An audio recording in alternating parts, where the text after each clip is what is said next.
Hello friends, स्वागत है एक बार फिर से आपका मेरे यूट्यूब चैनल पे। तो आज हम करने वाले हैं न्यूमेरिकल्स जो है सेंटर ऑफ मास से रिलेटेड। तो पहला न्यूमेरिकल आप लोगों के सामने है। न्यूमेरिकल कुछ इस तरह से है बच्चा पार्टी, आपको कहा गया है कि देयर आर 3 मासेस, मतलब 3 पॉइंट ऑब्जेक्ट है बच्चे।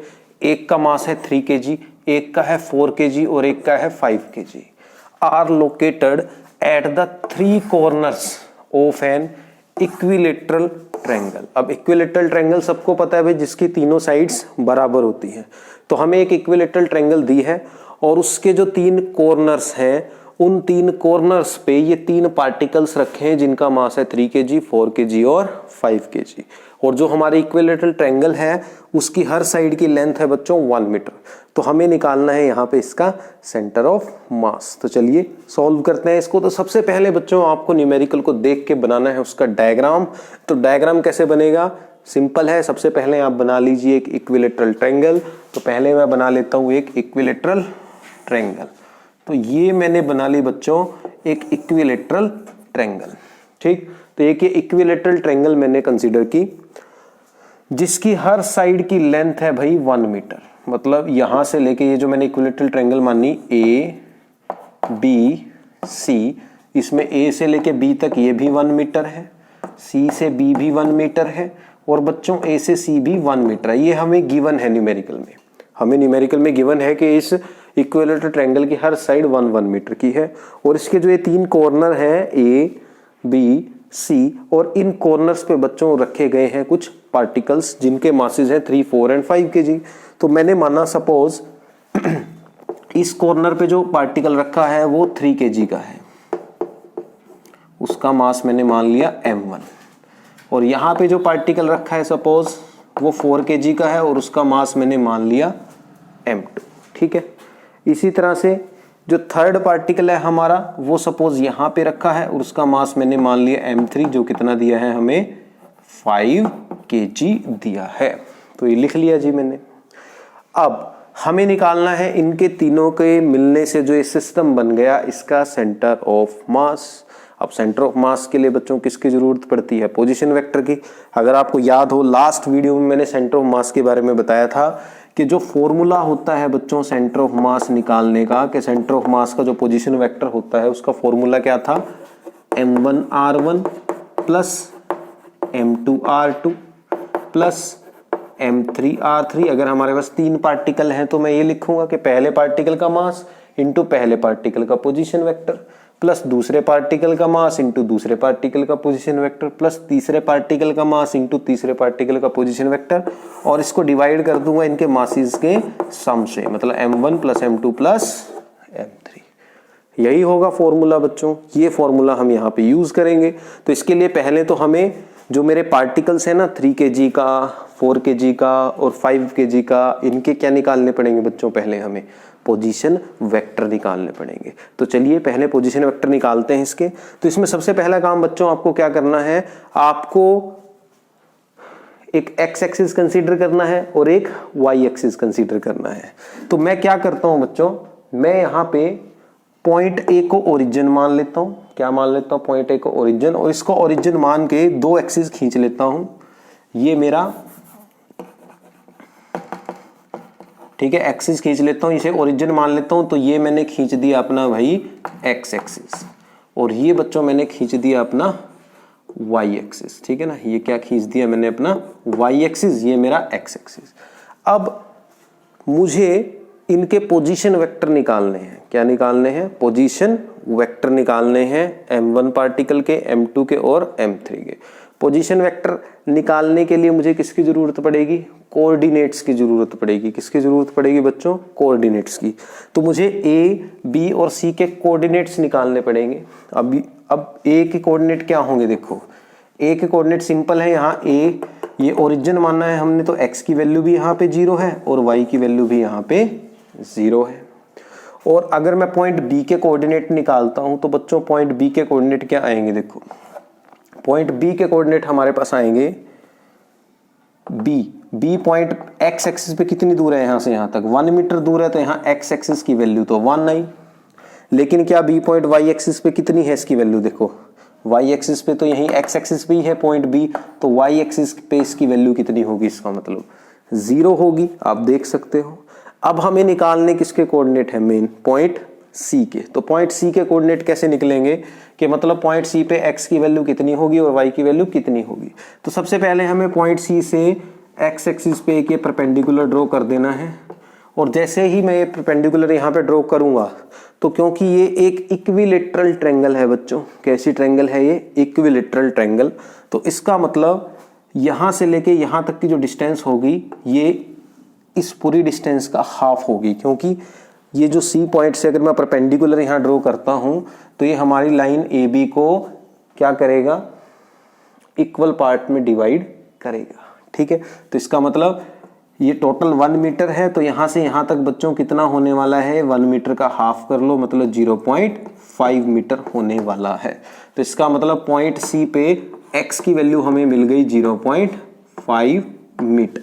अब बची किसकी वैल्यू, y की। तो ऑब्वियस सी बात है बच्चों, y की वैल्यू कितनी आएगी। अब आप y की वैल्यू कैसे निकालोगे, यहाँ से यहाँ तक ये 0.5, यहाँ से यहाँ तक ये 1, तो ये जो वैल्यू है यहाँ से लेके यहाँ तक की इतनी, ये जो हमने परपेंडिकुलर ड्रॉ किया है सी डी, इस परपेंडिकुलर की जो लेंथ होगी वही हमारी y एक्सिस की वैल्यू होगी यहाँ पे, ठीक है।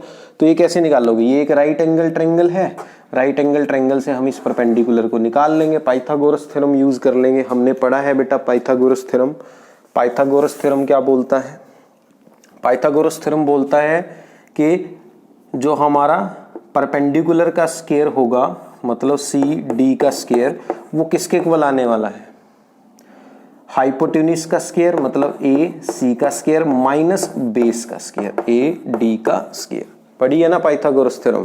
पाइथागोरस थ्योरम क्या बोलती है बच्चों कि हाइपोटेन्यूज का square is equal to perpendicular का स्क्वायर प्लस बेस का स्क्वायर, ठीक। तो हमें निकालना था परपेंडिकुलर, तो परपेंडिकुलर का स्क्वायर फिर कितना आएगा, हाइपोटेन्यूज के स्क्वायर में से बेस का स्क्वायर माइनस हो जाएगा, सिंपल। तो इसका मतलब यहाँ पे बस अब हमें वैल्यूज पुट करनी है।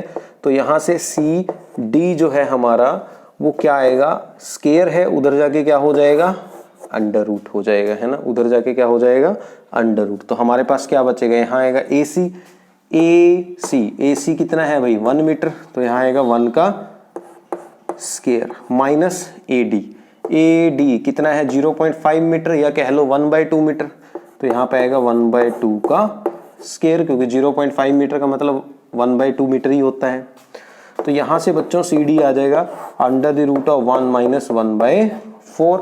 अब मैं इसको सोल्व करूंगा तो ये बनेगा अंडर द रूट ऑफ, इसका एलसीएम लूंगा तो कितना बनेगा 3/4। अब 4 अंडर रूट से बच्चों आ गया बाहर, तो सी डी की वैल्यू कितनी आ गई, यहाँ से अंडर रूट 3/2 आ गई, कितनी आ गई, अंडर रूट 3/2 आ गई। तो ये जो वैल्यू आई यहाँ पे सी डी की अंडर रूट 3/2, ठीक है ना, ये किसकी वैल्यू आई, सी डी की, और यही हमारा y कोऑर्डिनेट है। तो इसका मतलब सी पॉइंट के कोऑर्डिनेट क्या हुए, एक तो हुआ 0.5 और एक हुआ हमारा अंडर रूट 3/2। तो इस तरह से मुझे सी डी के कोऑर्डिनेट्स पता लग गए, मतलब पॉइंट सी के कोऑर्डिनेट्स बच्चों पता लग गए। x की वैल्यू 0.5 है, हाँ, y की वैल्यू अंडर रूट 3/2 है। तो बस अब हम सेंटर ऑफ मास निकाल सकते हैं। तो सेंटर ऑफ मास कैसे निकलेगा, अब यहाँ क्योंकि हमारे 2 एक्सिस हैं x और y, तो सेंटर ऑफ मास भी हम 2 तरह के निकालेंगे, एक x एक्सिस के लिए और एक y एक्सिस के लिए।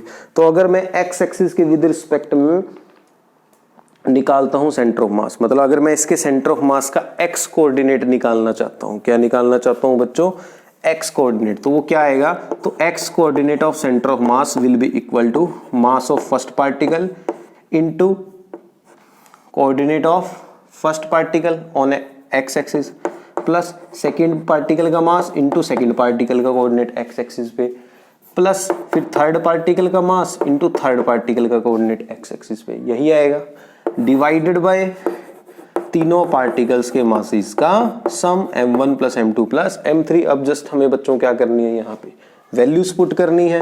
तो वैल्यूज पुट करूंगा तो m1 मेरा कितना है भाई 3 kg, तो 3 इंटू x1 कितना है यहाँ 0, प्लस m2 कितना है मेरा भाई 4 kg, और x2 कितना आया था इसके केस में 1, प्लस m3 मेरा कितना है भाई 5 kg, और इसके केस में x कोऑर्डिनेट कितना है 0.5, तो 5 इंटू 0.5 ये आएगा, डिवाइडेड बाय नीचे आ जाएगा m1 3 m2 4 प्लस 5। बस अब इसको क्या कर लो, सोल्व कर लो। तो जब बच्चों आप इसको कर लोगे सोल्व, तो सोल्व करके आंसर आ जाएगा 0.54 मीटर। ठीक है, कितना आ जाएगा 0.54 meter. So this will be the answer. तो ये आपका x कोऑर्डिनेट आया सेंटर ऑफ मास का बच्चों। क्या कोऑर्डिनेट आया है? x। तो इसको मैं अलग से लिख लेता हूं। तो हमारे पास बच्चों सेंटर ऑफ मास का जो x कोऑर्डिनेट है वो आ चुका है, जो कितना है 0.54 मीटर। सिमिलरली हम सेंटर ऑफ मास का अब y कोऑर्डिनेट भी फाइंड आउट करेंगे। तो y कोऑर्डिनेट देखो कैसे आएगा, उसके लिए भी सेम यही फॉर्मूला लगेगा, सेंटर ऑफ मास वाला यही फॉर्मूला लगाऊंगा। तो क्या बनेगा भाई, तो y कोऑर्डिनेट जो होगा सेंटर ऑफ मास का, it will be equal to m1y1 plus m2y2 plus m3y3 divided by m1 plus m2 plus m3, यही आएगा।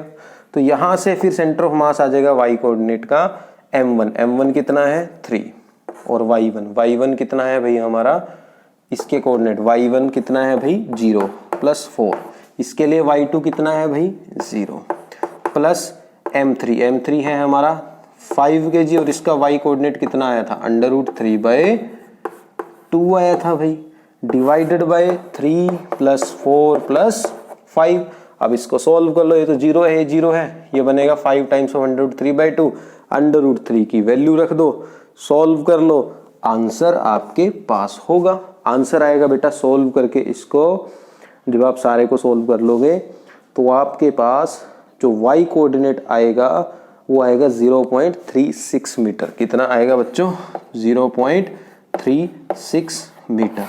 ये आपका y कोऑर्डिनेट आएगा सेंटर ऑफ मास का। क्या आएगा सेंटर ऑफ मास का y कोऑर्डिनेट। तो इसका मतलब जो आपका सेंटर ऑफ मास होगा उसका जो y कोऑर्डिनेट होगा वो कितना आने वाला है 0.36 मीटर। ठीक है, तो इसका मतलब यहाँ पे बच्चों हमने सेंटर ऑफ मास के दोनों कोऑर्डिनेट्स फाइंड आउट कर लिए हैं, x कोऑर्डिनेट भी और y कोऑर्डिनेट भी।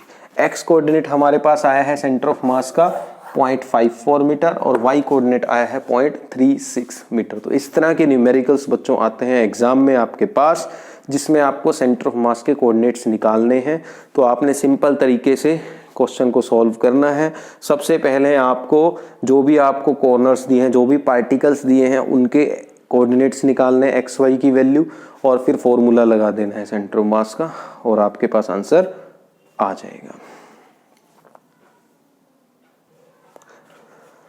तो आई होप आप लोगों को ये न्यूमेरिकल समझ में आया होगा। इसके बाद आने वाली वीडियोस में और भी बहुत से न्यूमेरिकल्स आपको करवाए जाएंगे। आज थोड़ा सा वक्त कम है मेरे पास, तो आज एक ही न्यूमेरिकल करवाया गया। नेक्स्ट वीडियोस में आपको और भी बहुत से न्यूमेरिकल्स करवाए जाएंगे सेंटर ऑफ मास के, और इस चैप्टर के सभी टॉपिक्स जो हैं डे बाय डे कवर किए जाएंगे जितना जल्दी हो सके। तो मिलते हैं नेक्स्ट वीडियो में। अगर वीडियो अच्छे लगे तो लाइक ज़रूर करिएगा, कमेंट ज़रूर करिएगा वीडियो के बारे में, और अपने दोस्तों के पास इसको शेयर ज़रूर करना। धन्यवाद।